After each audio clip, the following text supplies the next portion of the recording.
Bienvenue dans Smart Bourse, votre émission quotidienne sur Bismart for Change pour rester à l'écoute des marchés. Chaque jour à 17h si vous nous suivez en direct à la télévision via vos box. Émission que vous retrouvez chaque soir en replay sur bismart.fr ou encore en podcast sur l'ensemble de vos plateformes préférées. Au sommaire de cette édition ce soir, des investisseurs qui sont dans l'attente des prochains rendez-vous clés, à savoir pour la partie macroéconomique, la publication du rapport américain sur l'inflation pour le mois de septembre qui sera publié ce jeudi dans le sillage du rapport mensuel sur l'emploi aux États-Unis pour le mois de septembre que les investisseurs ont découvert vendredi dernier et qui a recalibré un petit peu le chemin ou l'idée du chemin de baisse de taux de la Réserve fédérale américaine. On voit le 10 ans américain qui est revenu à plus de 4%. Et puis l'autre partie qui va commencer en fin de semaine, c'est la partie microéconomique avec la saison de publication de résultats qui va redémarrer par la partie américaine avec les publications attendues. Alors demain, aujourd'hui on avait PepsiCo, mais vendredi nous aurons JP Morgan ou Wells Fargo qui donneront le coup d'envoi du secteur bancaire pour cette dimension résultats microéconomiques, des marchés qui sont relativement prudents dans ce contexte, avec en plus toujours ce risque d'escalade de tensions géopolitiques au Moyen-Orient, même si on voit le pétrole qui souffle un petit peu aujourd'hui. Et puis cette question, faut-il réévaluer les perspectives au moins tactiques de la Chine, des marchés chinois, de la conjoncture chinoise? A-t-on là un vrai signal ou est-ce qu'il y a un risque de faux signal du point de vue des annonces faites par les autorités chinoises accumulées ces derniers jours? On a vu la réouverture des marchés de Chine continentale ce matin qui a été plutôt une réouverture en fanfare. Vous aurez le détail dans un instant avec Pauline Gratel. Et puis nous reparlerons de la Chine dans le dernier quart d'heure de Smart Bourse avec les spécialistes de Gemway Assets et c'est une des gérantes de Gemway, Ariel Wang, qui sera avec nous pour évoquer évidemment ce nouveau souffle chinois, point d'interrogation, et plus largement les perspectives pour la sphère émergente en matière d'investissement. Rendez-vous à 17h45 dans le quart d'heure thématique de Smart Bourse.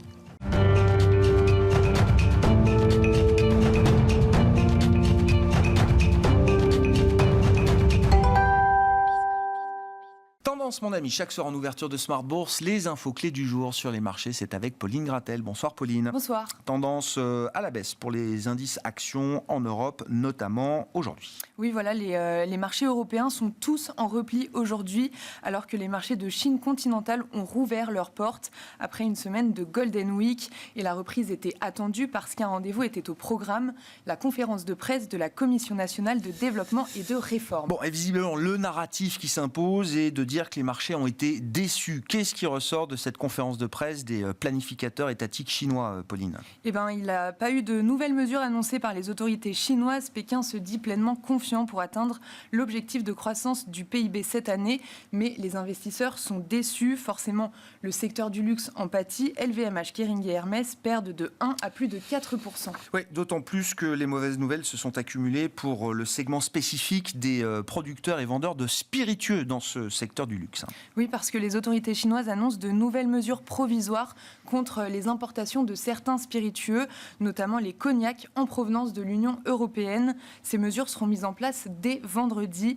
Ainsi, Pernod Ricard cède 4% et Rémy Cointreau plus de 8% et finit dernier du SBF 120. Si on regarde les marchés asiatiques ce matin, les indices actions en Asie et en Chine notamment, en Chine au sens élargi, on a vu des réactions assez divergentes. Séance un peu chaotique quand même, il faut le dire, Pauline. Oui, la déception était forte et même si le Hang Seng était resté ouvert la semaine dernière, l'indice signe aujourd'hui son plus fort recul depuis 2008 de plus de 9%. En revanche, le CSI 300 gagne plus de 5% aujourd'hui et prenait même 10% en début de séance. Bon, divergence entre les marchés de Chine continentale et de Chine offshore, effectivement, avec le Hang Seng à Hong Kong. Aux États-Unis, on notera, ça n'est pas passé inaperçu depuis quelques heures maintenant, 24 heures, les rendements obligataires qui se sont tendus à nouveau et qui sont au plus haut depuis 2 mois, sur la partie longue notamment. Oui, depuis fin août, le rendement de l'obligation américaine à 10 ans n'avait plus été aussi haut. Hier, le seuil des 4% était franchi, un seuil maintenu aujourd'hui jusqu'à 4,05%.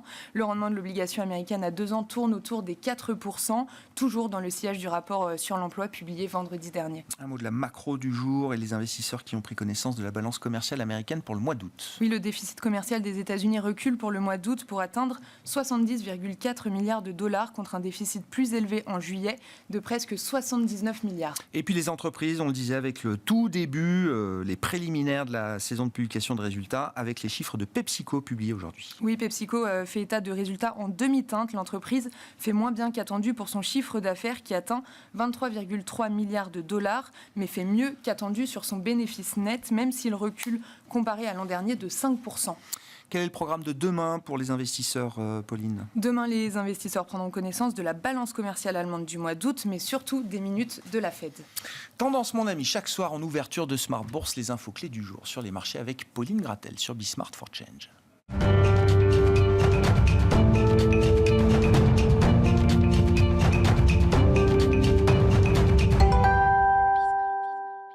Trois invités avec nous chaque soir pour décrypter les mouvements de la planète marché. Alain Dubrul est à nos côtés, le directeur de la gestion de Claresco. Bonsoir Alain. Bonsoir Grégoire. Thibaut Prébet nous accompagne également, directeur général adjoint d'Arbevel. Bonsoir Thibaut. Bonsoir. Et François Chollet à nos côtés, président de Montségur Finance. Bonsoir François. Bonsoir. Merci d'être là, ravi de vous retrouver tous les trois. Un mot de la Chine quand même, bon, retour de Golden Week, le marché de Hong Kong était quand même resté ouvert la plupart du temps la semaine dernière, mais c'est vrai qu'on a vu la reprise des bourses continentales chinoises ce matin, donc avec l'accumulation d'annonces depuis 2 semaines maintenant, que ce soit de la part des autorités monétaires, budgétaires, des planificateurs étatiques. Est-ce qu'on peut parler, au moins pour un temps, au moins tactiquement, de la Chine un peu différemment aujourd'hui, François ? Alors, ça fait quelque temps qu'on en parle un peu différemment. En tout cas, nous, ça faisait partie des petits jokers de l'année qu'on avait ouverts courant février-mars, lorsque les annonces se sont précisées sur la volonté politique de mettre un terme à la morosité ambiante en Chine. Et on l'a fait, une fois n'est pas coutume, avec des ETF. Et pourquoi je dis cela ? C'est simplement pour revenir sur le fait qu'on parle beaucoup et on critique beaucoup dans la gestion active les ETF, mais il y a quelques capacités qu'ont les ETF que nous n'avons pas, c'est d'aller sélectionner des valeurs surpondérées dans certains indices. Et pour la Chine, ça a été particulièrement efficace, puisqu'on a vu des dossiers comme Alibaba ou Tencent, qui représentent à eux deux quasiment un tiers de l'indice en question, faire des parcours absolument exceptionnels et permettre un très fort rebond. Alors, effectivement, aujourd'hui, c'est une séance de consolidation très forte. Oui. Ça se fait à la mesure pour de ce Hong qu'on a Kong, connu. Pour Hong Kong, voilà, oui, ça oui. se fait à la mesure de ce qu'on a connu durant maintenant 3 semaines, qui est un rebond absolument phénoménal. Clairement là, on a le sentiment, en tout cas, qu'un point bas a été marqué courant 2024 dans les valorisations relatives de ce marché par rapport aux autres marchés développés et surtout quand on regarde par rapport aux autres valeurs américaines qui sont quand même aujourd'hui sur des niveaux qui sont quand même élevés. Et que le marché n'est plus venu tester ces niveaux de support. Donc on a plutôt l'idée d'une poursuite de cette reprise avec évidemment du temps pour que ça se construise, mais pas forcément de retour en arrière par rapport à ce qu'on a connu depuis plusieurs années. C'était quand même une machine à remonter le temps formidable qui nous permettait d'acheter des indices à des niveaux... de 2008 ou voire d'avant, c'est ça C'est cela. Donc on a remonté le temps et on a pu reprendre quelques positions là-dessus.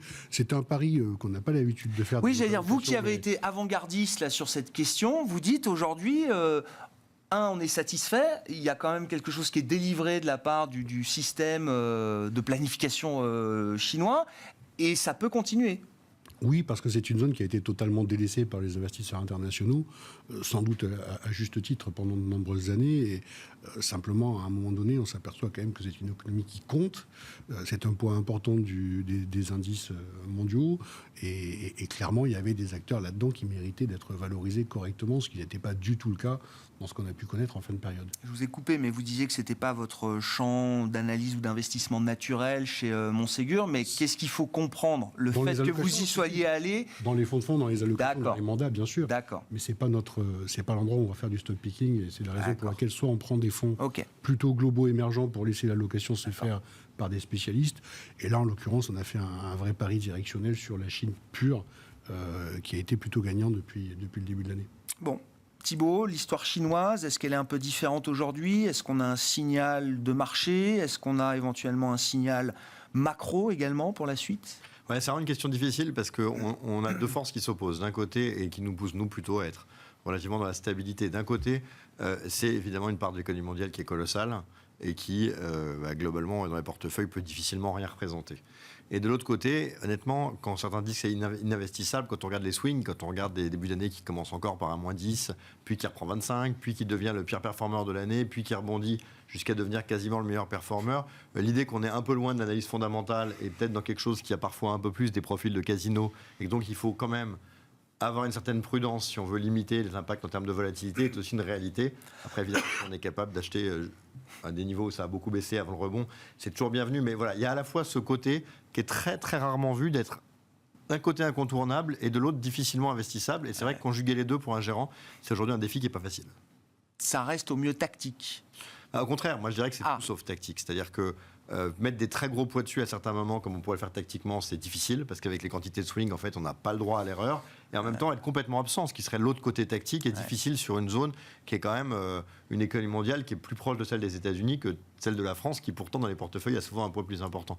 Donc, pour résumer, je dirais que notre vision à nous est plutôt justement de pas trop faire de tactique sur des choses qui swingent de manière très importante sur des annonces gouvernementales et d'en garder une part congrue mais réelle.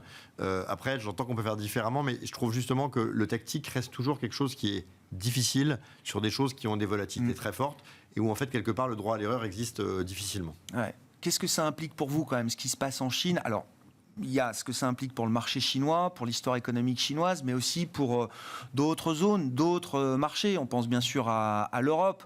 Est-ce qu'il y a des effets au moins conjoncturels à attendre d'un plan de relance ou plan de soutien chinois vis-à-vis d'une zone économique comme l'Europe aujourd'hui, par exemple ? Ce qui est intéressant, c'est qu'il n'est pas d'ailleurs certain que le principal de la relance chinoise sera la baisse des taux américaines. C'est-à-dire qu'aujourd'hui, l'économie manufacturière n'est pas faite pour évoluer dans un environnement de taux élevé. Je vous rappelle ce mécanisme pour les auditeurs qui est très basique, mais qu'il faut comprendre, c'est que si vos taux sont à 0 et que votre voiture ou votre lave-vaisselle fait un peu la tête, vous en rachetez un autre. Si vos taux sont à 10, vous dites je vais attendre qu'il tombe en panne parce que je suis rémunéré pour acheter. Donc en fait, dans l'économie manufacturière, les taux élevés font très mal à ces secteurs d'automobiles ou autres qui sont des fleurons chinois. Des taux qui baissent, c'est quand même plus facile. Donc ça, c'est un premier point. Le deuxième point, c'est que l'économie chinoise a des problèmes dont certains sont réglables de manière conjoncturelle et d'autres pas. On a un âge moyen de la population qui est en train de rattraper celui de la France, qui pour un pays qu'on disait émergent est quand même assez étonnant. On a des problèmes de baisse de la population qui donne une capacité à stabiliser un marché immobilier qui est très difficile. Et donc en fait, c'est vrai qu'on a le sentiment que ce retour un peu par des plans de relance est à la fois important, mais à la fois il y a certains types de problèmes qui ne peuvent pas se régler comme ça. Donc au final, le sentiment que entre la relance et une situation de taux qui sera plus favorable, c'est quand même mieux positionné, c'est évident, que d'autres classes d'actifs qui ont été arbitrées comme l'Inde, qui ont énormément monté, sont aussi peut-être maintenant une alternative un peu moins séduisante. Mais il ne faut pas oublier quand même dans un investissement, et c'est pour ça que les poids pour nous doivent rester quand même relativement limités, que les problèmes fondamentaux de l'économie chinoise ne se guériront pas par un plan de relance. Alain ? Alors que rajouter ? Alors, j'ai 3 choses. Le premier, c'est que le rebond des actions chinoises est à la mesure, d'une part, des mesures de relance qui ont été annoncées. C'est-à-dire, pour une fois, là, ils mettent vraiment le paquet, alors que ça faisait 1 an et demi que c'était plutôt des petites mesurettes à reculons. Le marché veut déjà plus de détails. C'est-à-dire, le marché a accepté l'idée que ce n'était pas un plan de relance comme les précédents, mais déjà on voit aujourd'hui, visiblement, la Commission nationale de réforme et de développement n'a pas donné suffisamment de détails au marché après les attentes qui ont été créées. Il y a quand même des mesures sur notamment les baisses il y a des mesures. Taux, tout le monde est d'accord. Les emprunts beaucoup plus faciles, les subventions. Enfin, il y a un vrai package. Maintenant, pour les marchés actions aussi. Le marché actions réagit parce qu'on était tombé à des niveaux de valorisation extrêmement faibles. Et on voit aussi le poids des flux. Je pense qu'il y a beaucoup d'investisseurs qui étaient ultra sous-pondérés sur les actions chinoises. Donc là, on a quand même repris. Aujourd'hui, on perd à peu près entre 5 et 10% selon. Mais rappelons qu'en 2 semaines, on vient de prendre 40%. Oui, bien sûr. On est passé effectivement du pire secteur, de la pire géographie à quasiment la meilleure. Donc les 10% d'aujourd'hui, si on s'arrête là, ça reste quand même un très bon rallye. Bon, ça, c'est le premier commentaire. Donc le rebond me paraît tout à fait explicable et justifié. Le deuxième, c'est est-ce que pour des clients privés, on peut investir en Chine ? Alors nous, on l'a fait dans un fonds particulier où on avait une vraie conviction et ça nous a bien aidé. Mais fondamentalement, moi, je pense qu'en Chine, on ne sait pas ce qu'on achète. Il y a le droit de propriété, c'est un peu comme en Argentine, enfin presque comme en Argentine. Ça veut dire qu'on peut être dézingué du jour au lendemain, vous êtes propriétaire, vous ne l'êtes plus. Dans une vision long terme... On avait vu sur des défauts obligataires comment les étrangers pouvaient ne pas être traités de la même manière que, et puis que des locaux. Les actions, en fait, on n'est pas sûr. Le droit de propriété en Chine est une fiction, à mon avis. Donc, pour un investisseur de long terme, je ne peux pas faire acheter à un client privé beaucoup de Chine, c'est clair. Et la troisième question, c'est quel est l'impact de tout ça sur le reste du monde, puisque on a vu les valeurs de luxe qui ont pris 10-15% quand même, en se disant ça va être mieux, etc. Alors c'est certain que si la Chine va mieux, ça va aider les secteurs énergie, matières premières, et l'Europe peut-être plus que les États-Unis finalement, puisque les deux zones se séparent. Pour autant, comme vous l'avez dit, la Chine a des vraies difficultés, et donc je crains que ces mesures sont à la hauteur des difficultés. Ouais, je comprends, ouais. Donc déjà, dans un premier temps, je pense qu'il va falloir au moins 6 mois pour que ça se voit vraiment dans la conjoncture. Donc il ne faut pas s'attendre à ce que les nouvelles, des valeurs de luxe, mais pas que, d'ici décembre, janvier, ça va rester toujours aussi mauvais. Donc il ne faut pas trop s'attendre à un bottom-up exceptionnel. Et si ça repart, ça sera plutôt dans le courant de l'année 2025. C'est évidemment un élément de soutien, on ne peut pas le nier, mais je serais quand même prudent sur l'effet booster au niveau de l'économie mondiale. L'aspect, la dimension commerciale, là, pour un secteur comme le secteur du luxe, je veux dire, ça prend un chemin différent entre l'Union européenne et la Chine. On est habitué au conflit, l'escalade commerciale, Chine, États-Unis, le tit for tat, les réponses les unes après les autres, etc. Est-ce que c'est ce qui arrive désormais entre l'Europe et la Chine, puisque l'annonce du jour, c'est de dire que finalement, alors j'ai pas vu si c'était des tarifs précisément, en tout cas on va demander de l'administratif pour enregistrer aux douanes des spiritueux français qui rentreraient en Chine. Donc ça entrave quand même visiblement l'approche de l'Europe par rapport aux États-Unis, je pense, est un peu différente. C'est-à-dire que les États-Unis sont en affrontement franc et massif, notamment sur la technologie, ne veulent pas que la Chine les rattrape. C'est clair, donc ils feront tout ce qu'il faut, et ça, que ce soit les démocrates ou les républicains, pour s'opposer à la Chine. L'Europe est plus opportuniste, je pense, parce qu'on a plus de liens avec eux. Le problème actuel, c'est que la relance chinoise qui a été décidée il y a 1 an était une relance de la production et de l'exportation massive d'excédents qu'on voit dans les voitures, les batteries, etc. Et on comprend légitimement que même l'Europe trouve que ces produits sont probablement vendus à prix cassé et veut réagir. Et eux, du coup, on se... Oui, j'ai compris. Mesure de rétorsion, oui, classique. D'accord. Pour vous, ça reste plus limité. D'accord. Plus limité que celle avec les États-Unis. J'entends.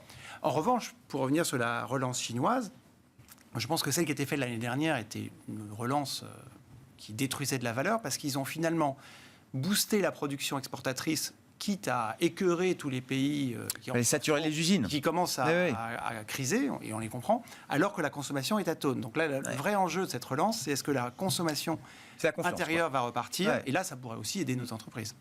François ? Sur le luxe, ça m'intéresse aussi. Est-ce que c'est un vent structurel, un vent contraire structurel qui se met en place entre une consommation chinoise dont on verra si elle arrive à redécoller un peu ou pas, et puis peut-être une tension plus forte structurelle entre la Chine et les États-Unis sur le plan commercial. Je partage l'idée. L'Europe a une position assez au milieu du gué dans les relations qu'elle peut avoir sur sa balance commerciale extérieure vis-à-vis de la Chine. Et donc les mesures ne sont pas forcément à la hauteur de ce qu'on pourrait... de ce dont on pourrait avoir besoin pour défendre vraiment nos intérêts. En revanche, pour revenir au point de vue simplement boursier d'investisseurs, on n'aurait pas pu évoquer la Chine plus de 30 secondes sur un plateau de télévision comme sujet d'investissement il y a 1 an. Aujourd'hui, on est capable de faire 10 minutes dessus. Et je crois qu'on n'est pas les seuls. Et ça veut dire qu'il y a un changement de paradigme dans la façon dont on réappréhende cette zone-là comme étant investissable pour les investisseurs internationaux. Est-ce que c'est bon pour le luxe chez nous ? Parce que nous, c'est un secteur important pour un indice comme le CAC, notamment. Et il n'y a pas que la Chine, mais c'est quand même... C'est assez difficile de voir clairement quel sera l'impact de cette volonté politique en Chine de venir mettre un terme à tous les signes ostentatoires du luxe dans la population. On a déjà connu ça. On a connu ça, mais est-ce qu'ils vont y arriver cette fois-ci ? J'avoue que c'est difficile parce que c'est plutôt un phénomène de société qu'un phénomène, je dirais, conjoncturel lié à un ralentissement économique, parce qu'en vérité, les clients du luxe sont toujours présents. Pour l'instant, on a eu à chaque fois, je dirais, une façon détournée de parvenir à occuper ce marché. J'espère simplement que ça va continuer. Après, quand on revient sur la valorisation du secteur du luxe, elle avait peut-être besoin de respirer un petit peu parce qu'elle ne produisait plus forcément les mêmes performances opérationnelles depuis le début de l'année. On arrive à des niveaux maintenant qui peuvent, en tout cas, mériter d'être regardés, que ce soit sur ceux qui gagnent très très bien, je pense à Hermès qui n'ont pas d'impact particulier aujourd'hui dans leur publication, ou un LVMH qui a quand même c'est l'ETF du luxe, hein, on a à peu près tous les métiers du luxe. Oui, d'ailleurs, à propos d'ETF, ça baisse comme les autres, Et Hermès ça et baisse un LVMH. petit peu, oui, alors que dans un cas, on n'a pas effectivement le sujet de l'alcool. Et pour revenir sur Kering, c'est vrai que là, on arrive sur des niveaux de valorisation qui sont même inférieurs au marché. C'est pour dire que la défiance, elle n'est pas liée forcément à la Chine, elle est liée simplement à la partie opérationnelle. Non, mais comme c'était un gros vent porteur, ma question est de savoir si ça devient. C'est vrai que les refus sont porteur, particulièrement violents, parce que LVMH en a fait un retracement quand même significatif, pas loin de 900 €, en descend sur 650 à peu près aujourd'hui. Si vous regardez ce qui s'est passé sur Kering, c'est encore plus impressionnant. Est-ce qu'on arrive sur des points d'entrée? C'est pas forcément maintenant qu'on a les vents les plus favorables, c'est certain, mais du point de vue de l'investisseur un peu contrariant à un horizon de 3-5 ans, c'est peut-être sur des voies comme ça la possibilité de rentrer et de constituer une position. Thibaut, sur le luxe et la Chine, je voyais un broker là, qui classifiait ceux qui arrivaient à limiter la baisse de leur vente en Chine à moins 10% sont des bons élèves aujourd'hui, par exemple. Oui, c'est ça, mais là, il y a quelque chose de aussi politique aussi en Chine. C'est-à-dire qu'on a oublié un truc simple, c'est que toutes les croissances des pays mondiaux suivent une sorte de courbe asymptotique qui commence à 10 quand on est encore vraiment dans cette phase accélérée et qui finissent comme le Japon à 0. Et la Chine, parcourant assez rapidement cette courbe, a un potentiel de croissance qui baisse chaque année, qui en plus étant monitoré à la main et évidemment à des niveaux qu'on ne connaît pas. Mais du coup, ce sentiment, c'est que le gouvernement a 7 de croissance, tout le monde sortait des valises Vuitton, ça ne choquait pas. Maintenant, c'est un peu différent. Voilà, quand l'épouse de Xi Jinping apparaît en public, c'est plus de bijoux. Donc on voit que l'image n'est plus à la fête parce que la situation chinoise ne permet plus des excès de signes ostentatoires. Et ça, évidemment, ça joue sur ces sociétés qui, il faut le rappeler, dans le cadre d'Hermès ou de LVMH, restent très rentables, ont d'autres drivers, en particulier en Amérique du Nord. Et si vous regardez depuis, c'est pas compliqué, LVMH, avant 2016, ça se payait toujours 20 de multiples ou moins. Depuis 2016, ça se paye 20 ou plus. Bon, là, on est revenu à 20. L'idée que ça peut présenter un intérêt, c'est vrai. L'idée aussi qu'à un moment, on était à 20 de croissance, on en est à 0. Donc, c'est aussi assez logique qu'on soit plus forcément, et je rejoins ce que disait François, dans le haut. Oui, mais effectivement, c'est des sociétés qui sont à nouveau intéressantes. Mais il est vrai que sur l'image du luxe, on n'est pas uniquement dans le sujet de la relance. On est dans le sujet qui est de l'image qui est donnée, et je rebouclerai ça avec ce que vous disiez aussi, c'est-à-dire que si le sentiment est qu'on communique mal ou qu'on est trop agressif dans ses bougies en public, on peut juste disparaître, ce qui n'arrive moins aux États-Unis. Et donc, du coup, la capacité à suivre un peu la ligne du parti, d'être un peu moins ostentatoire, est effectivement un sujet. Mais là-dedans, il y a effectivement des opportunités. Et puis, il faut bien le dire, le fait que le CAC sous-performe à cause du luxe, ça fait pas de mal, parce que quand le CAC bat tous les indices tout le temps, au bout d'un moment, tout le monde se dit, on achète du luxe et basta. Nos gérants ne servent à rien. Donc, il y a aussi quelque part une rotation qui est cohérente. Mais au final, je pense qu'il ne faut pas limiter le sujet du luxe à la Chine, et il ne faut pas limiter l'impact en Chine à la relance ou pas, mais plutôt à des positions quasiment éthiques politiques, qui ne changeront pas forcément aussi rapidement que ça, parce que la Chine, avec sa situation démographique, n'a que peu de chances de revenir à 10% de croissance élevée. Bien sûr. Et donc, cette politique, on ne sait pas combien de temps elle peut durer. Alors, Marc, le premier, c'est qu'on est quand même... La croissance se tasse, bien sûr, mais on est quand même sur des rythmes de croissance qui restent supérieurs à ceux que nous connaissons, nous. A fortiori, qu'une population... c'est à se demander, parce que là, 5, un économiste standard vous dira 4, peut-être que sur place, ils vous diront 2. Nous, on est à 1 quand même. D'autres pays font mieux. Globalement, il y a quand même une classe moyenne qui continue d'émerger. Et quoi qu'on dise, le luxe, c'est pas que Hermès, mais c'est aussi... d'autres marques chinoises, par exemple. Mais c'est aussi d'autres marques chinoises. Un jour, il y avait un dirigeant de Vuitton au Japon qui avait dit, quand les secrétaires ont leur 3e sac Vuitton, je dirais... Mais en fait, il y a aussi pas mal de gens qui ont l'aspirationnel, si on peut dire. Et ça, on le voit encore plus chez L'Oréal, où que, quoi qu'il arrive, on va passer de 200, 300 à 500 millions de consommateurs dans les 10 prochaines années, même si ça va un peu moins vite. Mais avec des marques chinoises aussi. Ce que je veux dire, c'est que c'est aussi un changement par rapport à l'Eldorado que ça pouvait être il y a 10 ans pour des marques occidentales. Le luxe, il faut se rappeler que dans les années 90, tout le monde regardait les ventes au Japon comme une sorte de bellwether. Il y a eu le Japon, qui a d'ailleurs aidé récemment, mais qui est beaucoup plus petit. Maintenant, il y a la Chine, mais il y a quand même les États-Unis, il y a toutes les Amériques, tous les autres pays émergents.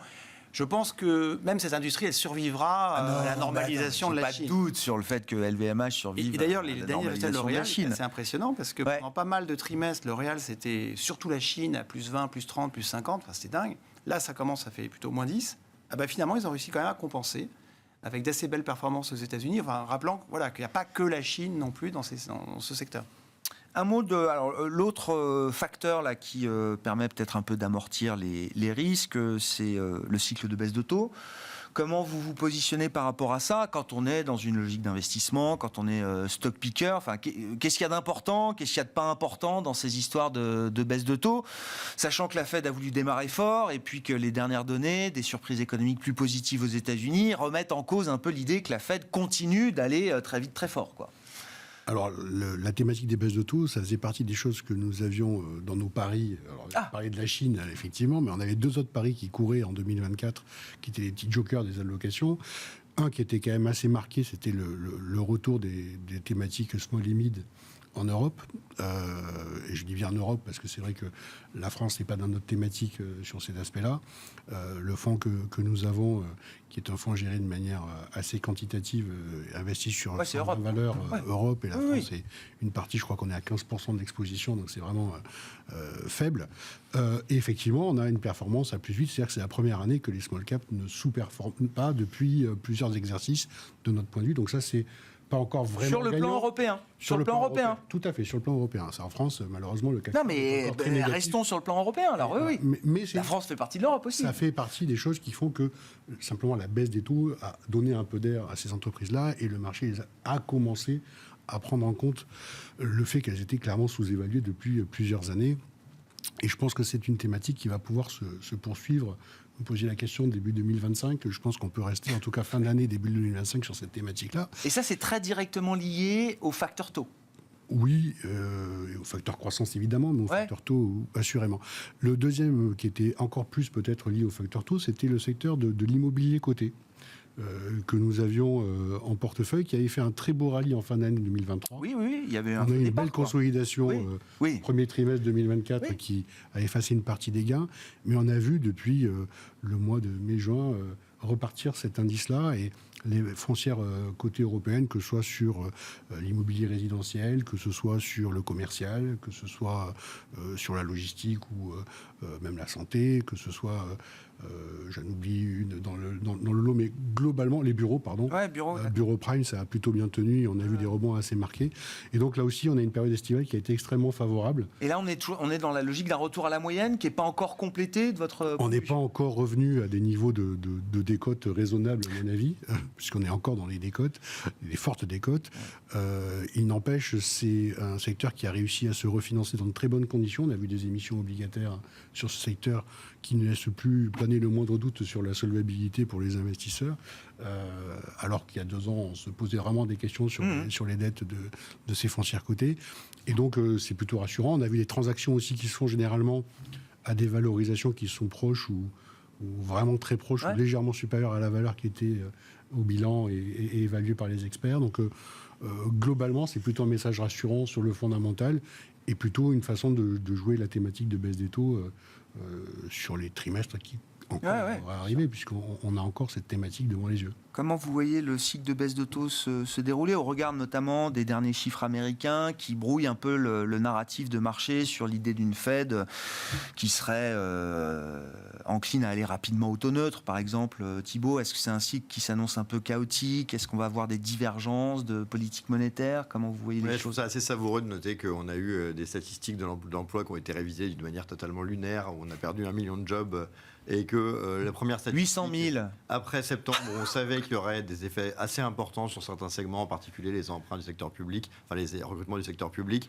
Tout d'un coup, on nous explique qu'il y a quelques dizaines de milliers de jobs et que l'économie repart comme une fusée. Je pense qu'il faut faire plus simple que ça dans le raisonnement. Le raisonnement est, non, cher Bevel en tout cas, ça ralentit. On a le sentiment surtout qu'en fait, on est dans la bonne baisse de taux. C'est-à-dire qu'on est dans la baisse de taux qui est liée, c'est pas le bon et le mauvais chasseur. Il y a une vraie bonne baisse de taux et une vraie mauvaise hausse de taux. La mauvaise hausse de taux, c'est on garde les taux élevés, il y a un truc qui pète, ce qui arrivait souvent. Et quand on a monté les taux n'importe comment, comme l'avait fait par exemple Jean-Claude Trichet plusieurs fois, on se retrouve un peu à baisser les taux en panique dans une période difficile. Et à la baisse de taux parce qu'on a atteint l'objectif. Et ça, c'est un truc qu'on a plus l'habitude parce qu'on n'a pas tellement l'habitude que les politiques, y compris les banquiers centraux, atteignent l'objectif. Là, aujourd'hui, il faut se rappeler que dans toutes les théories monétaires, quand vous avez une inflation qui revient vers les 2, une croissance qui est assez faible, justifier en Europe des taux qui étaient à 4 et aux États-Unis à 5, ça n'a pas de sens. Et donc, on y revient tranquillement. L'idée qu'il y aurait une urgence à y revenir ou une panique économique, et sont des choses auxquelles on ne croit pas du tout. Mais en revanche, l'idée que cette baisse de taux continue à être un soutien est quelque chose sur lequel on est très à l'aise. Après, la seule difficulté aux États-Unis, c'est qu'on est effectivement sur un soutien, mais un soutien sur un marché qui vient de prendre 20. Donc après, c'est l'équilibre entre ces éléments positifs et la manière dont ils sont déjà pris en compte. Mais globalement, notre point est il n'y a aucune raison que ces baisses de taux ne continuent pas. En revanche, le faire à un rythme qui laisserait supposer qu'il y a une panique serait contre-productif et peu justifié par l'état de l'économie. Et je terminerai sur ce point que j'ai souvent abordé sur ce plateau et sur d'autres, c'est de dire une économie démographiquement au ralenti est une économie de plein emploi. Une économie de plein emploi est une économie où on n'a quasiment jamais de hard landing parce que quand il n'y a pas des plans de licenciement massifs, les gens n'arrêtent pas de consommer et donc on n'arrive pas à avoir ces espèces de crash qu'on voit que tout le monde veut venir. Je ne sais pas pourquoi, les gens sont traumatisés, ils se disent qu'il n'y a pas de crise pendant une année, c'est terrible. Et donc on a du mal à voir venir ça et donc on reste confiant là-dessus. Ce que vous dites pour la Réserve fédérale américaine, ça vaut aussi pour la Banque centrale européenne. C'est-à-dire que je comprends que la Fed, partant de 50, peut très vite se recaler sur un rythme de 25 sans problème, peut-être avec des baisses, pas forcément meeting par meeting, mais à chaque trimestre, j'en sais rien, on verra le rythme. À l'inverse, on a plutôt le sentiment que pour la BCE, ce serait bien d'y aller un peu plus franco, quoi. Oui, pour deux raisons. La première, c'est qu'on a le sentiment, en tout cas c'était notre scénario avant le Covid, on verra, enfin avant ces débuts de cycle de baisse de taux, on verra si ça se produit, que l'inflation pourrait très bien soit revenir au niveau d'avant, soit 0,5 plus haut que les niveaux d'avant. Sauf que 0,5 plus haut que les niveaux d'avant, c'est toujours trop bas en Europe, alors qu'aux États-Unis, c'est plutôt des niveaux qui sont confortables, voire potentiellement un peu élevés. Et si vous vous stabilisez à 2,5 en Europe ou à 1,5 en Europe, ou à 2,5 aux US, c'est pas la même chose. D'un côté, c'est très confortable, voire il faut vraiment baisser les taux. De l'autre, on n'est pas pressé. Et donc, ce décalage qu'il y avait déjà avant le Covid, qu'on retrouve aujourd'hui, quelque part donne plus de marge pour baisser en Europe. L'autre point, c'est que l'économie américaine est maintenant une économie, en plus boursièrement, mais aussi économiquement de services, qui reste quelque chose d'inflationniste et de résilient. L'économie européenne, en particulier par son volant allemand, est une économie qui a de grosses composantes industrielles, qui souffre beaucoup plus des hausses de taux. Avec cette idée que je vous donnais, c'est-à-dire on voit c'est-à-dire que vous ne coupez pas forcément votre abonnement Netflix quand les taux sont à 6. Par contre, vous pouvez repousser des achats. Et donc aujourd'hui, c'est vrai que l'industrie allemande, elle ne s'accommode pas tellement des niveaux de taux actuels. Et donc le sentiment, que la Banque centrale européenne a plus de facilité à baisser taux et de plus de besoins pour soulager son industrie est réel. Pour autant, il est assez probable que les deux parcours restent relativement proches parce que les problématiques restent malgré tout relativement proches. Alain, sur ce cycle de baisse de taux, est-ce que ça implique pour vous, sur le plan de l'investissement, là, aujourd'hui ? Moi, je rejoins un peu ce que vous avez dit, c'est que globalement, les 50 bips de la Fed là, récemment, il y avait un petit côté politique parce qu'on était avant les élections. Et c'est peut-être ça qui fait que le marché que les taux ont un peu remonté vendredi sur les bons chiffres de l'emploi. Mais si on prend un peu de perspective, nous, on pense qu'ils vont baisser les taux gentiment, tranquillement, dans une économie. Tant que l'économie ne crache pas, soft landing, baisse des taux, c'est parfait. Enfin, on n'en demande pas plus. En Europe, c'est vrai qu'on a... C'est déjà beaucoup. Non, mais c'est bien. Quand même. Non, mais nous, ça a toujours été... Je fais un soft landing, c'est quand même... Nous, c'est a priori, c'était notre scénario au début d'année, ça le reste. Donc, on est assez constructif sur la baisse des taux aux US et sur l'économie américaine. Sur l'Europe, effectivement, il y a de quoi plus baisser les taux qu'aux États-Unis. Le problème, c'est qu'on part de plus bas. Donc évidemment, on va les baisser, mais in fine, je pense qu'on va les baisser à peu près à la même vitesse et qu'en Europe, on sera à 2, 2,5 dans un an et demi, et aux États-Unis, on atterrira peut-être à 3, mais au final, ça va être relativement graduel. Maintenant, en Europe, il ne faut pas qu'il y ait de problème sur la dette, notamment avec la France. Il serait temps qu'on aboutisse un petit peu à quelque chose de concret. Ouais. Ce qui est amusant, parce que le déficit américain est toujours supérieur au déficit français, mais tout le monde s'en fout. Le déficit américain est plus élevé, mais en effet, c'est vrai qu'on pourrait dire, nous, on est à 115, eux, ils sont à 120. Et leur déficit n'est pas terrible. Sauf que, quelque part, on se dit que la capacité des États-Unis à diluer le déficit par de la croissance semble quand même meilleure que chez nous. Oui, mais enfin, sur 15 ans, il n'est pas très clair. Ils ont cru quand même beaucoup plus vite que nous. Oui, mais ils avaient beaucoup moins de dettes que nous, et maintenant ils font plus. Donc, et puis, si un jour il faut couper dans les dépenses, je pense qu'ils sont plus capables de le faire que nous, parce que c'est culturel. Et puis, s'il fallait augmenter les impôts, quand on voit d'où ils sont et là où on est, il y a quand même de la marge. Eux, ils peuvent se permettre de le faire sans forcément décapiter l'économie, alors que nous, on est... Désolé, mais les niveaux où on est aujourd'hui, si on en fait trop, ça va tuer la bête. Donc, on a un potentiel de hausse d'impôts, ou qu'on allait chercher, qui est plus limité. Thibault, comment est-ce que... Alors, les États-Unis d'un côté, la France de l'autre, comment est-ce que ces pays-là doivent parler à leurs créanciers aujourd'hui ? Oui, c'est intéressant. C'est-à-dire que le problème de la France, c'est qu'en fait, on a le sentiment qu'il y a de l'inconséquence. C'est-à-dire qu'en fait, on fait comme s'il n'y avait pas de problème avec la moitié du pays qui nous parle soit du fait qu'on est en austérité, soit qu'il faut accélérer très fortement sur les dépenses. Donc on voit bien qu'il y a un décalage. Aux États-Unis, leur logique, c'est de dire on fait des gros plans d'investissement d'infrastructure, on a besoin, on a un gros déficit, on assume parce qu'on est les meilleurs. Et en fait, quelque part, il n'y a pas ce sentiment de il y a le feu et on regarde ailleurs. Il y a le sentiment de c'est très bien comme ça. Alors pourquoi c'est très bien chez eux alors que c'est nul chez nous, c'est un autre sujet. Mais cette idée en revanche que eux peuvent être réactifs à une situation de crise comme l'ont été les Anglais, qui ont testé aussi leur délire et qui sont vite revenus, et que la France, elle, voit les signaux un peu s'accumuler en disant Ouais, on tape. Et donc ça, c'est sûr que ça peut lasser. Mais attention, les États-Unis ont besoin d'attirer des capitaux étrangers. Ils manquent d'épargne, ce qui n'est pas le cas de la France. Donc je pense que la France aujourd'hui est sur ce qu'on pourrait appeler, pour faire une sorte d'émission, le juste prix. C'est-à-dire qu'on est dans la logique où aujourd'hui, il est normal que la France souffre un peu. Parce que on a méprisé ce qu'on appelait les PIGS pour se retrouver avec des ratios qui sont plutôt plus mauvais que ces pays-là. Oui. Et au final, oui.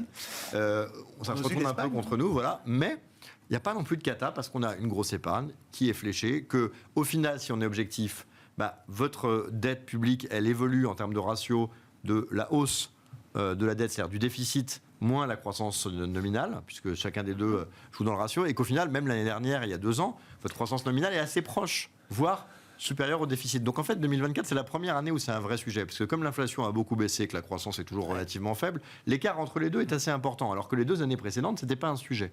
Donc c'est là aussi maintenant où, si on n'est pas capable de faire un effort, les gens vont se lasser. Mais l'idée c'est le jeu de la comparaison aussi qui fait mal, je trouve. Aujourd'hui, vous avez cité les PIGS, mais le jeu de la comparaison en Europe fait mal, justement. Mais l'idée qui est l'imminence d'une crise est quelque chose auquel on ne croit pas du tout. En revanche, cette idée qu'on devrait pouvoir faire mieux, comme l'écrivait dans son livre le bon Jean-Luc Mélenchon, est quand même quelque chose qui est vrai, peut-être pas de la même manière, mais il y a une réalité dans le fait que si tout le monde arrive, on prend l'exemple du Portugal ou de l'Espagne, à avoir fait des efforts considérables sur leur dette, si même l'Italie l'a fait depuis très longtemps, puisqu'au final c'est presque l'effet boule de neige du coût de leur dette qui les plombe, mais en termes de déficit primaire, ils sont bien meilleurs que nous tous les ans depuis au moins 20 ans. Oui, par obligation, oui. C'est vrai qu'on se dit en France, c'est peut-être quand même un petit quelque chose à faire, et puis il y a aussi ce sentiment qui est vrai que pour beaucoup de dépenses en France, on avait une natalité très forte que l'Allemagne n'avait pas. Donc on a eu un chômage de masse très long.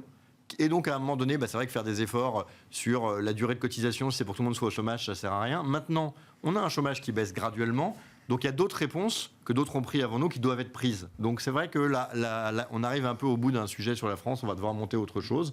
Mais il y a quand même une bienveillance du marché envers les Américains et qui arrive à dire que ce qu'ils font est formidable pendant ce qu'on fait est nul, qui m'étonne toujours, mais qui néanmoins, dans une certaine mesure, compte tenu de la croissance qui est aussi le fruit d'autres éléments, se justifie.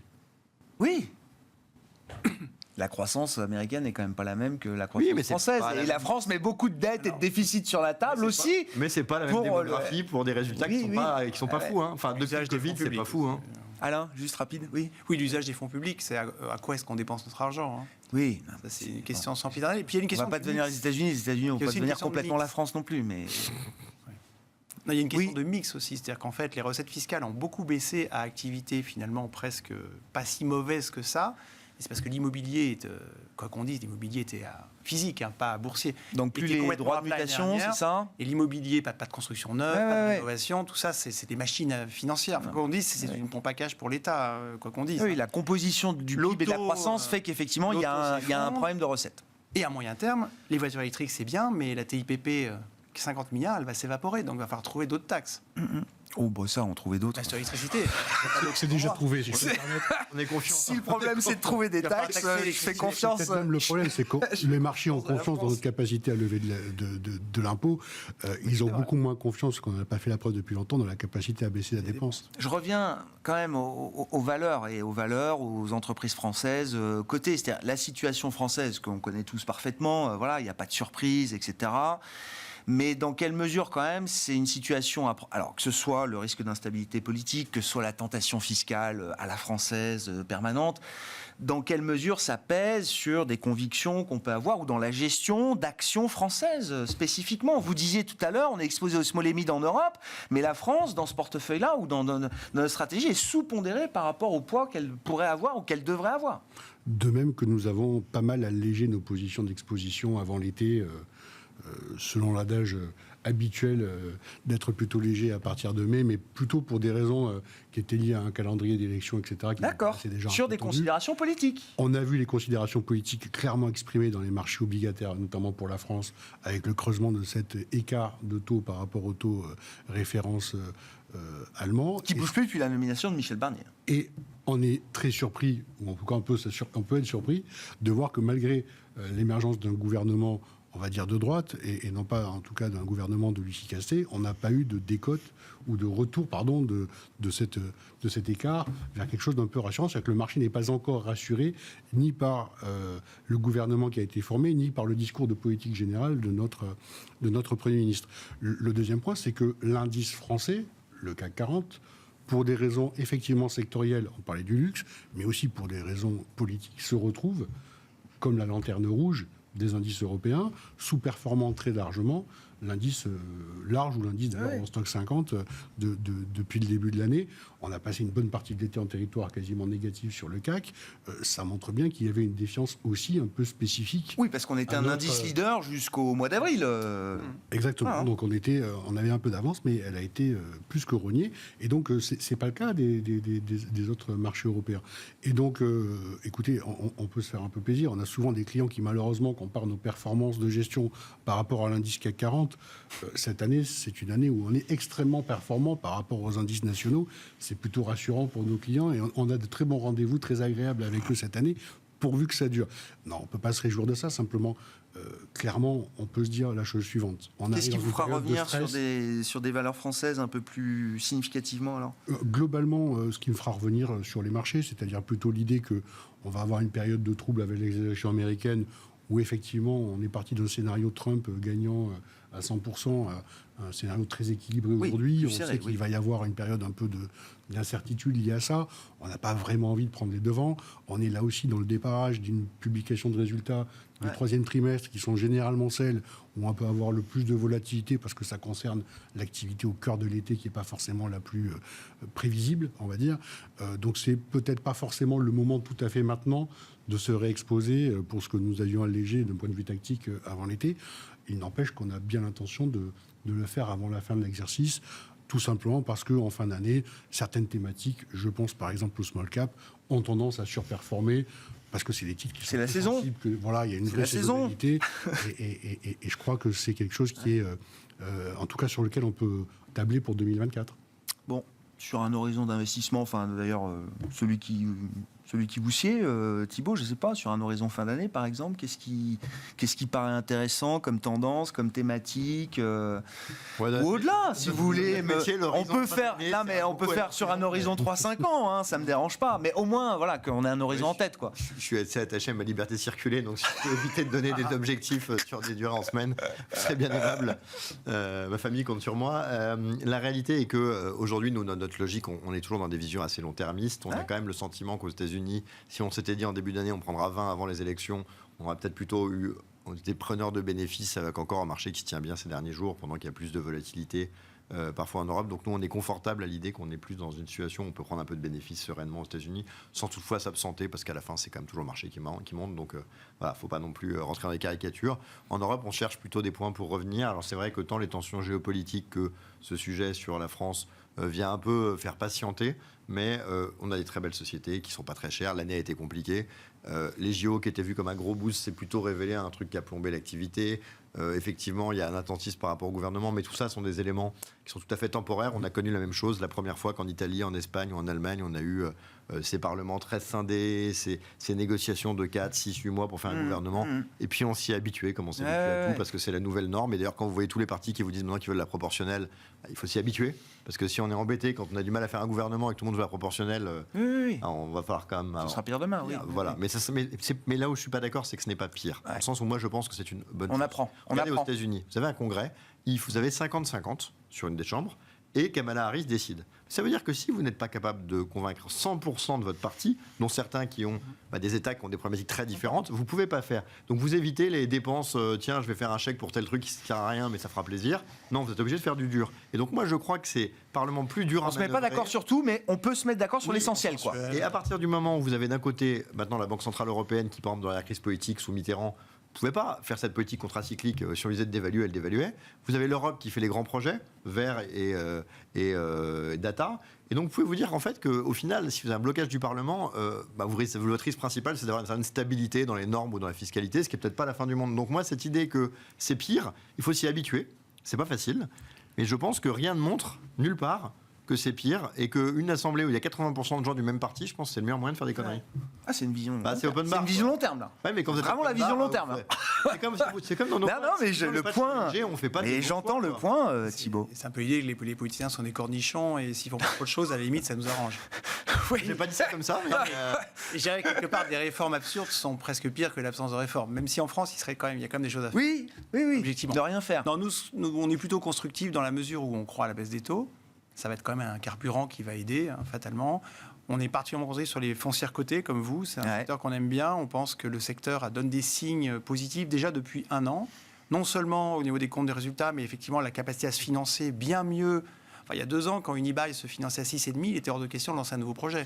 Maintenant, ils se financent, ils ont pu se recapitaliser. Les valeurs d'experts commencent à atterrir. Et quelque part, les décotes sont encore très importantes. Le secteur a eu un bel été, c'est vrai. Mais on est encore très loin on traite avec des décotes sur actifs nets qui sont encore assez importantes. C'est un secteur qui offre du rendement, une certaine protection contre l'inflation. Et oui, pour revenir sur la conviction sur les taux, c'est qu'en fait, les taux réels, eux, n'ont pas vraiment baissé, puisque comme l'inflation s'est bien tassée, il y a encore largement de quoi baisser les taux. Donc on est assez content. En réel, les taux peuvent encore faire du chemin. François? Non, mon dernier point politique, c'était vraiment pour bien sûr, ce sujet. vous n'en privez pas. L'expérience récente l'a montré aux politiques, en tout cas, qu'on pouvait faire des chèques à gogo et dépenser tout l'argent qu'on n'avait pas. C'est pas ça qui a porté des voix. Donc on peut espérer, en tout cas, que pour les prochaines élections, on aura des programmes un peu moins dépensiers. Et si je peux rajouter une chose, encore une fois, on le disait, quand on approche du plein emploi, ce qui est vrai dans tous les pays, la relance keynésienne est de moins en moins utile. Donc cette volonté toujours de raisonner qu'en termes de relance de la consommation, ça ne marche pas au plein emploi. Cet argent, il est épargné, donc ça apporte rien. Ce qu'on a d'ailleurs vu aux États-Unis, et l'effet de ces relances est de plus en plus faible, et il va directement dans le déficit. Donc il faut aussi un peu changer le logiciel. Ce qui se fait à 10 de taux de chômage n'est pas efficace quand dans beaucoup de régions d'activité sont saturées, comme c'est le cas pour nous en Ile-de-France, même si c'est très différent dans d'autres régions. Donc il faut aussi sortir de cette logique keynésianiste qui quand même est plus forcément la norme dans nos mondes. Le taux d'épargne agrégé en Europe, je crois, a encore progressé légèrement. On est entre 15 et 16 points de PIB, je crois, au niveau européen de ce point de vue-là. Merci beaucoup, messieurs, d'avoir été les invités de Planète Marché ce soir. Thibaut Prébet, Arbevel, François Chollet, Montségur Finance, Alain Dubrul, Claresco.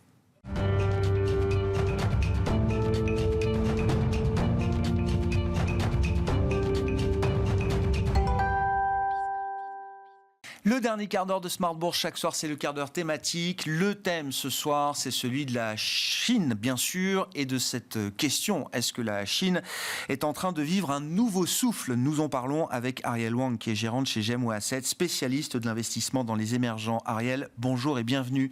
Merci beaucoup d'être avec nous.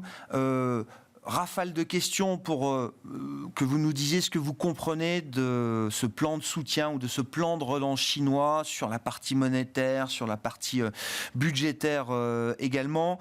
Qu'est-ce qu'il y a de différent dans ce package de mesures annoncé depuis fin septembre jusqu'à aujourd'hui par rapport au package précédent? Quels sont les objectifs visés? Et quels sont les impacts, alors qu'on a déjà vu, mais les impacts qu'on peut encore attendre de ces efforts chinois pour soutenir l'économie? Merci beaucoup, Grégoire. Effectivement, sur le marché chinois, c'était incroyable ce qui se passe depuis fin septembre, en fait, depuis le 24 septembre.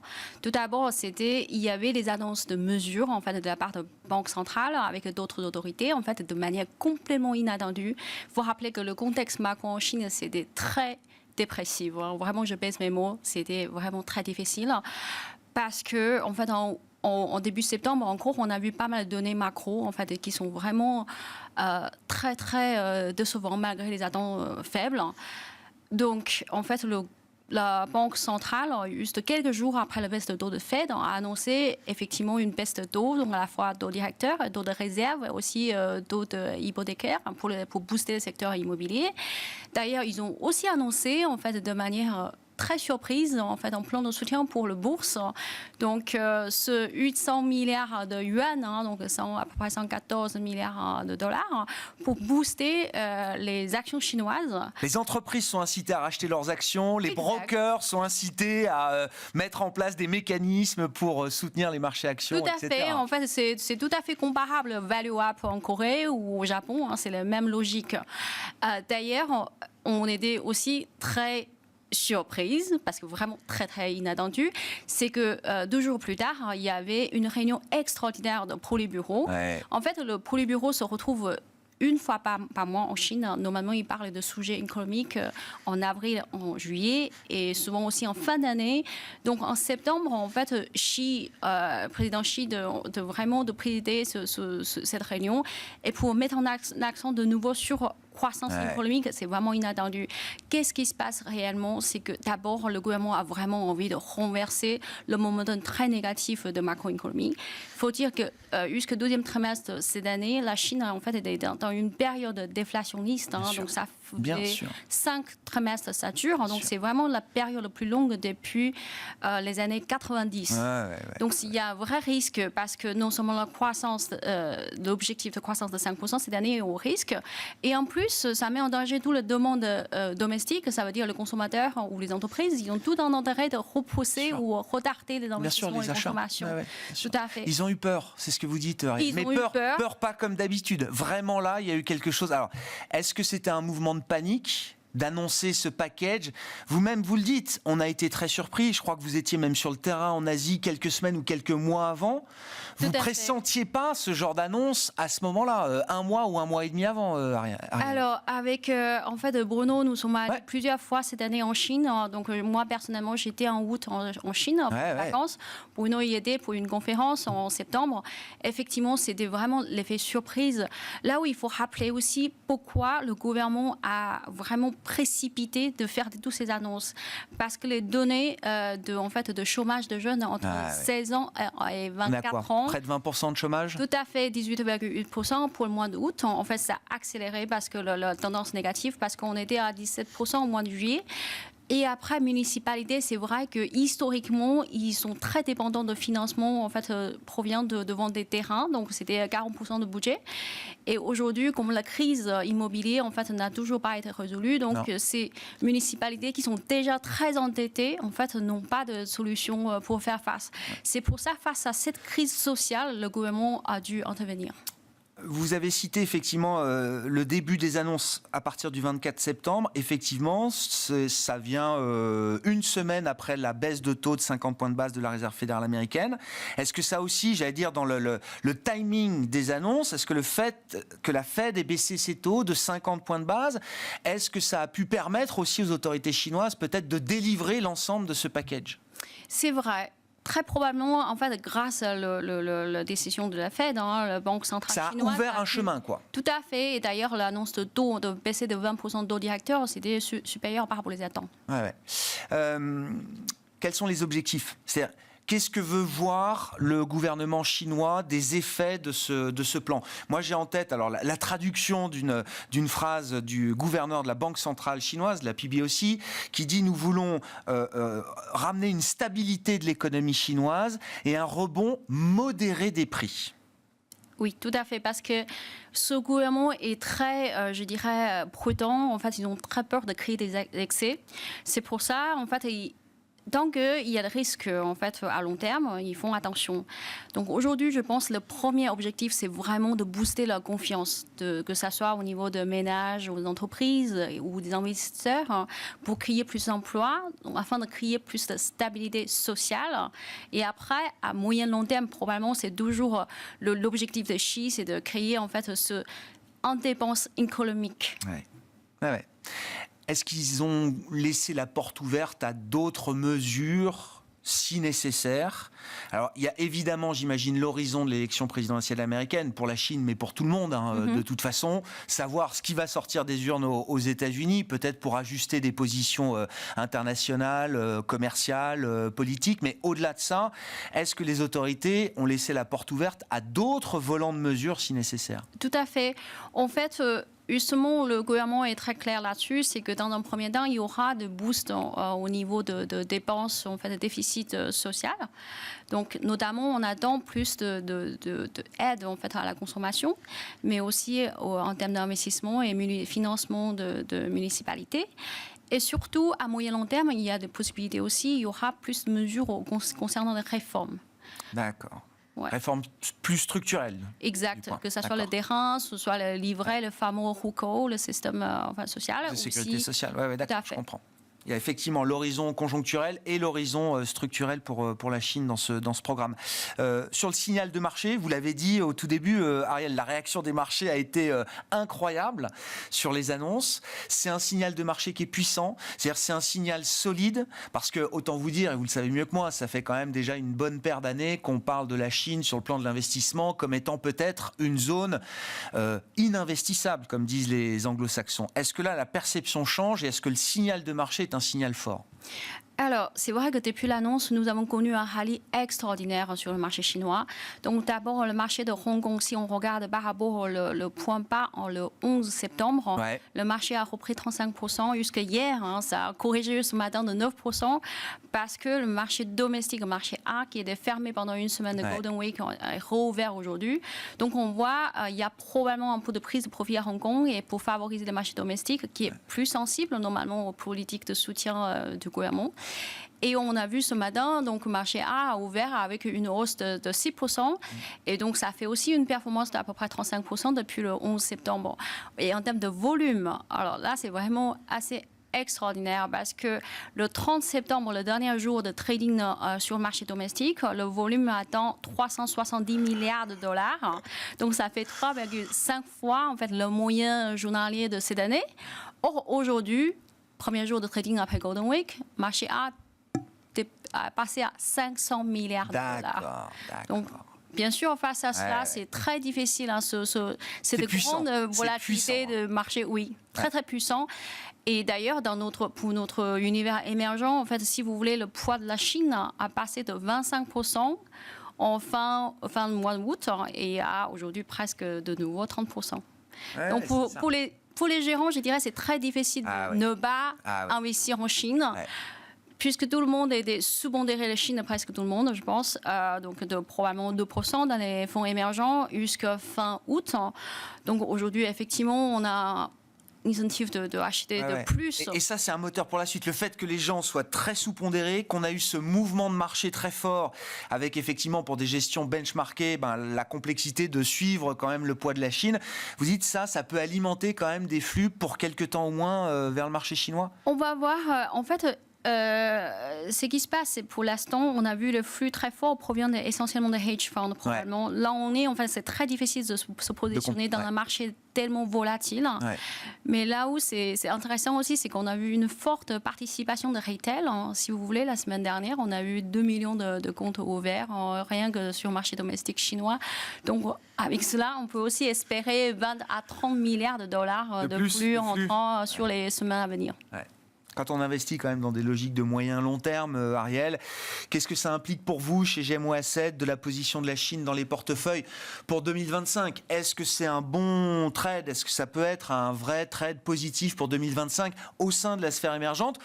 Ou est-ce qu'on peut trouver mieux à faire ailleurs, Ariel ? Je dirais pour les long-only comme nous, en fait, le mémoire est un peu plus long. Donc, on a bien sûr besoin de voir plus de mesures concrètes pour vraiment changer en fait, notre attitude vis-à-vis de la Chine. Mais à court terme, la Chine, sur les 6 mois à venir, la tendance chinoise est très intéressante, c'est très constructive. Probablement, il y aura toujours de fortes volatilités, mais par contre, si on regarde en termes de ratio Sharpe, donc ça sera vraiment une amélioration par rapport à ce qu'on a vu ces 2 dernières années. Dernière question, ce qui se passe aujourd'hui en Chine, est-ce que ça concerne avant tout la Chine, uniquement la Chine, ou est-ce qu'il y a des effets d'entraînement encore de la Chine, alors sur sa zone asiatique, et pourquoi pas peut-être jusqu'en Europe, à travers l'Allemagne, mais déjà sur la zone asiatique, où la Chine est très influente, est-ce qu'il y a des effets d'entraînement à attendre sur d'autres pays et d'autres marchés émergents ? Alors, au niveau de déjà performance boursière, bien sûr, déjà la baisse taux de Fed, et après, avec le stimulus chinois, c'est un vrai boost pour tous les émergents d'actifs, l'ensemble de pour la classe d'actifs émergents. D'ailleurs, émergents, si vous regardez les performances d'un indice, donc ça a presque doublé en mois. Bien sûr, c'est en ligne pour l'instant, c'est avec le marché global depuis le début de l'année, mais si vous regardez la tendance long terme, en fait, on est toujours sous-performé. Très en retard. Et donc, ça, c'est intéressant de ce point de vue. Après, en termes de demande, c'est vrai que la Chine est quand même une très grande économie, le deuxième au niveau mondial. Donc aujourd'hui, si on voit que le momentum de croissance est en train d'améliorer un peu en Chine, c'est très positif pour tous les pays exportateurs, que ce soit Brésil, l'Indonésie ou des exportateurs de matières premières. Mais aussi, c'est positif pour les pays comme Thaïlande, qui est très dépendant de tourisme chinois. Il faut dire que en 2019, en fait, 11 millions de Chinois ont visité Thaïlande. Pour l'instant, c'est le premier semestre, on a vu 6 millions, donc on n'a pas encore normalisé. Ah, oui. Donc si les Chinois reviennent, puisque ce sont des grands shoppers, grands voyageurs, oui. donc c'est très positif pour l'économie. Ouais. Et bien sûr, après, on peut ajouter aussi, c'est que si la croissance chinoise s'améliore, il y aura moins d'effet dumping, parce que cette année, si vous regardez dans le secteur acier, par exemple, c'est 1 million d'exportations chinoises d'acier, donc c'est très difficile pour d'autres pays producteurs. Moins besoin d'exporter, d'exporter aussi massivement que ce que la Chine fait aujourd'hui. Merci beaucoup, Ariel. Merci pour cet éclairage spécifique sur la Chine. Ariel Wang qui était avec nous en plateau, gérante, spécialiste des émergents chez GMO Assets.